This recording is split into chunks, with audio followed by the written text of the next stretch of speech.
For my informative essay practice presentation, there definitely were some strengths and some weaknesses. I feel like for some strengths, I knew the material very well. There were a few words that I know that I had trouble pronouncing and were struggling with. And there were definitely some weaknesses. I feel like having a presentation aid would have made the presentation a lot better, especially one that kind of just displayed what I was talking about, like the facial drooping or the FAST acronym. I feel like that would have been a really big attribute to the speech.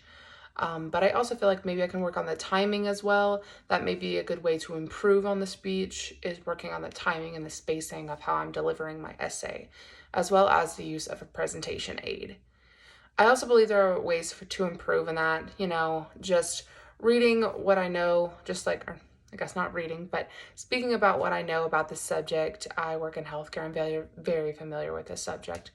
And the way that this progressed is the first essay, like that we had to work on for this class, for this topic, our first draft, I had actually written the whole essay out. It wasn't on purpose. I just so happened to have not read the directions exactly right, and I ended up writing the whole essay without the exception of my source. I had already had the essay completely written, so there wasn't much that I improved when writing this essay. Before I turned in my final draft, I did give it some fine tweaking with grammar, and I added in that extra source. But for the most part, it's kind of just been the same thing this whole time.